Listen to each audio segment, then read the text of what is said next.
प्रेमचंद की एक और कहानी बूढ़ी काकी के बारे में बात करेंगे। 1920 की ये कहानी हमें काफ़ी कुछ सिखा जाती है या फिर काफ़ी कुछ बता जाती है। वो सारी चीज़ें तो है ही, पर साथ ही साथ हम थोड़ा प्रेमचंद के लेखन की गहराई भी देखेंगे। प्रेमचंद की जैसे भाषा शैली है या फिर प्रेमचंद का जैसे एक किस्सा गोई शैली है, उस किस्सा गोई शैली में उन्होंने रोचकता को भी साथ में लाया। और अगर जैसे होता है ना, रीड बिटवीन द लाइन, अगर हम रीड बिटवीन द लाइन समझें तो ये जो कहानी है थोड़ी और गहरी निकल के आती है, ये थोड़ी और गहरी हमें समझ आती है। जैसे एक आपको कॉन्टेक्स्ट बताता हूँ। जब बूढ़ी काकी को बच्चे परेशान करते हैं, दो बच्चे होते हैं जो परेशान करते हैं, तो दो काम बूढ़ी काकी करती हैं। एक तो या तो वो रोती है तो कोई नहीं सुनता, सबको यही लगता है। यहाँ पे प्रेमचंद बड़ी गहराई से बता रहे हैं कि अगर बूढ़ी काकी रो रही है तो उसका एक ही कारण पूरे आस पड़ोस मानते हैं कि वो भूख से रो रही है, बल्कि उसके तीन चार कारण और है। या तो कोई रुला रहा है, या तो उसे दुख हुआ है, या तो कोई और चीज़ है। तो एक तो ये दिखाते हैं कि किसी के भी रोने का मतलब ये नहीं होता कि जैसे इंसान तय कर लेता है ना, या फिर तय करा दिया जाता है कि भूख से ही रो रहा है। तो वो चीज़ें थोड़ी प्रेमचंद सिर्फ एक लाइन में उन्होंने समझा दी। दूसरी, या तो वो गाली गलौज करती है जब बच्चे उन्हें परेशान करते हैं। तो एक चीज़ और है, यहीं पे प्रेमचंद लिखते हैं कि अगर गाली गलौज करती है तो फिर रूपा बचाव के लिए आ जाती है। फिर आगे अगली लाइन लिखते हैं प्रेमचंद कि ये रोने से बेहतर तरीका है। क्यों? क्योंकि वो जो उपद्रव हो रहा होता है, ये उपद्रव की शांति यहाँ से हो जाती है। भले गाली गलौज करना पड़े, पर उपद्रव की शांति यहाँ से होती है। तो वो समझ आता है कि हाँ, प्रेमचंद ने इन चार लाइनों में पूरे जो भाव थे वो समेट कर रख दिए। तो ये चीज़ें समझ आती है कि प्रेमचंद जो पहले कहानियाँ लिखते थे उनमें, मतलब आगे भी कहानियाँ जो लिखी है उनमें भी गहराई है, पर गहराई यहीं से शुरू हो जाती है और ये समझ आता है कि हाँ, अच्छी चीज़ है। एक चीज़ मुझे लास्ट में अच्छी लगी, या फिर अच्छी कहें या फिर बुरी कहें, जैसा भी है। जैसे आप सोचो कि दिक्कत किसको थी, या फिर जो क्या बोलते हैं उसको, बूढ़ी काकी का पूरा क्या बोलते हैं उसको, अ, उनकी संपत्ति। हाँ, उनकी संपत्ति कौन लेते हैं? उनका भतीजा। लेकिन लास्ट में आप देखोगे तो उनके भतीजे का कोई रोल नहीं है।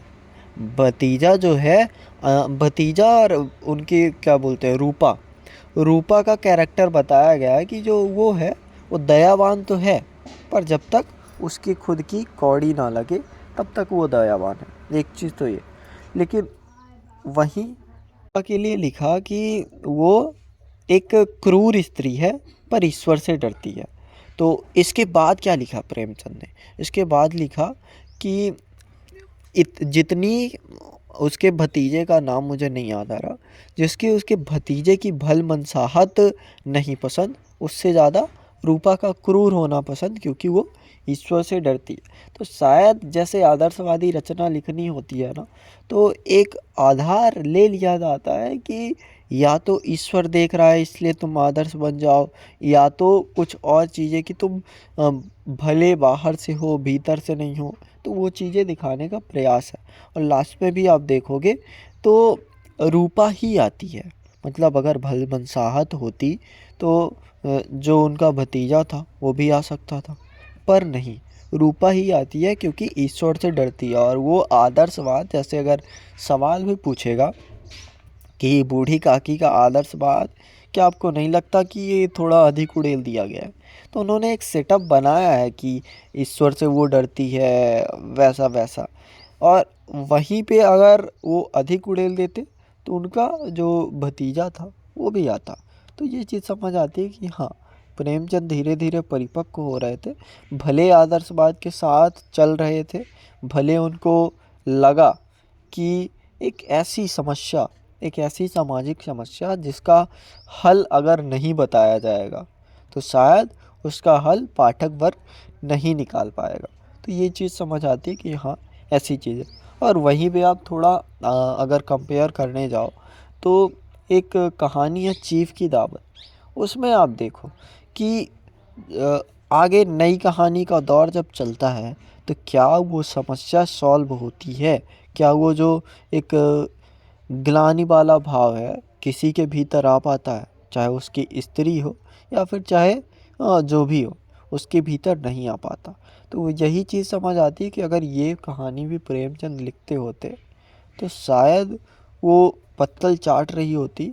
जो ब्राह्मणी है, कुछ इसमें भी विवाद होता रहता है, तो वो जो ब्राह्मणी है पत्तल चाट रही थी तो वहाँ पे कोई नहीं आता, वो पत्तल चाट के वहीं पे कहानी ख़त्म हो जाती। उसको अब पाठक ले कि कैसे देख रहा है, तो वो शायद ज़्यादा अच्छा होता मेरे हिसाब से कि ऐसा दिखाया जाना, चाहे ब्राह्मणी लिखे या ना लिखे, ऐसा दिखाया जाना कि पत्तल चाट रही है और वहीं पे कहानी ख़त्म हो गई, तो पाठक वर्ग पर ज़्यादा फ़र्क पड़ता। ऐसी समीक्षाएं हम कर सकते हैं, ऐसा हम सोच सकते हैं।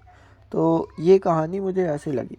भाषा के स्तर पर ये कहानी परिपक्व है, मुहावरों का प्रयोग है, जैसे लोकोक्ति भी है, डायन मरे पर माचा ना छोड़े, वगैरह वगैरह अच्छी चीज़ें हैं और पढ़ने पे काफ़ी रोचकता है और काफ़ी गहराई है। और एक समय के बाद ये जो कहानियाँ हैं प्रेमचंद की वही याद रहती हैं, बाकी आगे की जो कहानियाँ हैं जो सिर्फ फुलझड़ियों की तरह है तो वो नहीं याद रहती। तो इस हिसाब से ये कहानी मुझे काफ़ी अच्छी लगी।